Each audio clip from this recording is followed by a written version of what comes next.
हैं कि रिश्तों में आ रही समस्याओं के प्रमुख कारण बदलते जीवन शैली, तकनीकी का अत्यधिक प्रभाव और लोगों की अपेक्षाओं में बदलाव है। 2026 के परिदृश्य में विशेषज्ञ बताते हैं कि रिश्तों में खटास के पीछे ये मुख्य कारण हैं।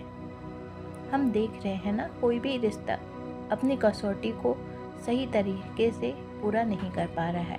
उसमें पहली बात है संवाद की कमी, कम्युनिकेशन ब्रेकडाउन। लोग एक दूसरे से बात तो करते हैं लेकिन दिल की बात साझा नहीं करते। वे अक्सर एक दूसरे से बात करने के बजाय एक दूसरे पर चिल्लाते हैं या बहस करते हैं। तकनीकी और सोशल मीडिया, अत्यधिक स्क्रीन टाइम और डिजिटल गैजेट ने आमने सामने के संवाद को कम कर दिया। लोग साथ बैठकर भी फोन में व्यस्त रहते हैं। विश्वास की कमी और शक, भरोसे के बिना कोई रिश्ता नहीं टिक सकता। छोटी छोटी बातों पर शक करना और पारदर्शी न होना रिश्तों में दरार का बड़ा कारण बनता है। अत्यधिक उम्मीदें,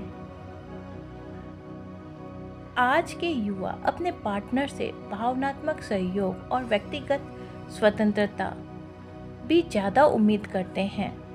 इन उम्मीदों के पूरा न होने पर असंतोष बढ़ता है। समय का अभाव और व्यस्त जीवन, काम के बढ़ते दबाव के कारण लोग एक दूसरे को क्वालिटी टाइम नहीं दे पाते, जिससे वे भावनात्मक रूप से दूर होते हैं। तीसरा, लैक ऑफ पेशेंस, धैर्य की कमी। लोग संघर्षों को सुलझाने के बजाय रिश्तों को खत्म करना आसान विकल्प मानते हैं। असंतुलित प्रयास, जब रिश्ते में केवल एक पार्टनर ही प्रयास करता है तो दूसरे में नाराजगी और हताशा बढ़ जाती है। इसके अलावा बोरियत और भावनात्मक अलगाव के कारण एक्स्ट्रा मैरिटिकल डेटिंग एप्स का उपयोग भी रिश्तों के टूटने का एक उभरता हुआ कारण है। रिश्तों में वक्त रहते दूरियों को मिटाने के लिए संवाद, कम्युनिकेशन, भरोसा और क्वालिटी टाइम की सबसे ज़्यादा ज़रूरत होती है। यदि आप भी इस तरह की दूरियों को कम करना चाहते हैं तो इन तरीकों को अपना सकते हैं। खुलकर और ईमानदार बातचीत करें। सबसे पहले अपने साथी से सीधे और स्पष्ट रूप से बात करें। आपके मन में क्या है और आप रिश्ते को लेकर क्या महसूस कर रहे हैं। अपनी भावनाओं को दबाने के बजाय उन्हें व्यक्त करें। सुनना भी ज़रूरी है। सिर्फ अपनी बात ना कहें बल्कि अपने साथी की बात भी ध्यान से सुनें। फ़ोन या वीडियो कॉल का सहारा लें। अगर शारीरिक रूप से मिलना संभव नहीं है तो वीडियो कॉल या फ़ोन के जरिए एक दूसरे से संपर्क में रहें। इससे भावनात्मक जुड़ाव बना रहता है। सरप्राइज़ दें। एक दूसरे को छोटा छोटा सरप्राइज़ दें, जैसे कि तोहफे, प्यार भरे संदेश या हाथ से लिखे खत। भरोसा ना टूटने दें। शक और गलत फहमियों में से बचें और अपने रिश्ते में विश्वास बनाए रखें। फ्यूचर प्लानिंग करें। साथ में बैठकर भविष्य की योजनाएं बनाएं। इससे आप दोनों को एक दूसरे के करीब आने की प्रेरणा मिलेगी। पर्सनल स्पेस भी दें। कभी कभी अपने साथी को खुद के लिए समय, पर्सनल स्पेस देने से भी रिश्ते में ताजगी बनी रहती है। मुलाकातों की योजना बनाएं। अगर मुमकिन हो तो मिलने का समय निकालें, क्योंकि आमने सामने की मुलाकात सबसे अच्छी समझ बनती है। तो ये कुछ ऐसी बातें हैं जिन्हें अपनाकर आप अपने रिश्ते में फिर से वही पहले जैसी स्थिति और प्यार ला सकते हैं। आजकल मैरिज काउंसलिंग का मूल उद्देश्य रिश्तों को सुधारना और बचाना होता है, लेकिन कुछ मामलों में इसके परिणाम उम्मीद के मुताबिक नहीं मिलते। काउंसलिंग के चलते रिश्ते टूटने के पीछे के संभावित कारण क्या है, आज हम उस पर चर्चा करेंगे। गलत या अपूर्ण काउंसलिंग। कभी कभी यदि काउंसलर किसी एक पक्ष की ओर झुका हुआ हो या समस्या के मूल कारण, रूट कॉजेस को समझने में असमर्थ हो तो वो काउंसलिंग से विवाद और भी बढ़ सकता है। सच्चाई का सामने आना। काउंसलिंग एक सुरक्षित वातावरण प्रदान करती है जहां दंपति अपनी भावनाओं को खुलकर व्यक्त करते हैं। कभी कभी ये संवाद उन अनसुलझे मुद्दे और असंगतियों को सामने लाता है जो अब तक छुपे थे।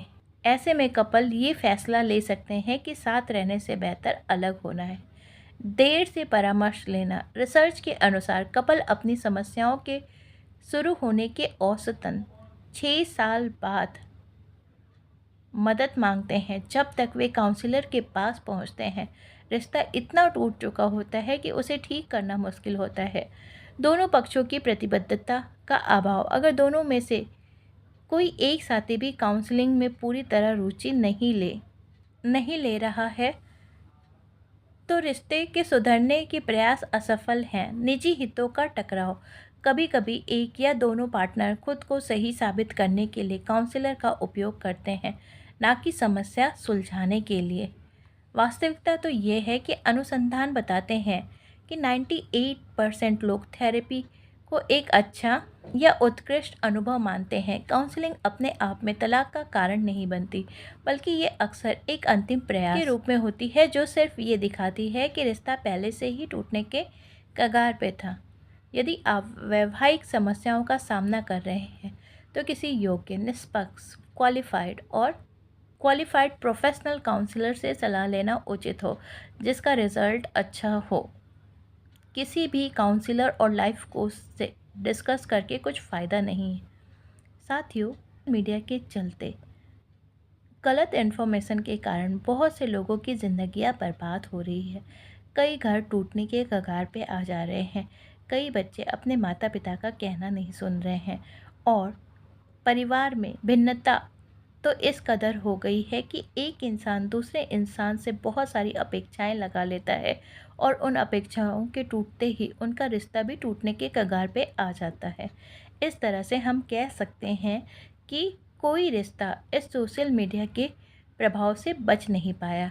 तो आज के इस वीडियो में हमने जाना कि किस तरह से हर समस्या का कोई ना कोई समाधान होता है। इस तरह से हम अपने सभी रिश्तों को निष्पक्ष भाव से उपायों को अपने जीवन में लाकर हम हर रिश्ते को भी सुरक्षित रख सकते हैं, और साथ ही साथ हम इन नए उपकरणों के प्रभाव से भी बच सकते हैं। तो आज के लिए बस इतना ही। फिर मिलते हैं अपने अगले वीडियो में। तब तक के लिए धन्यवाद।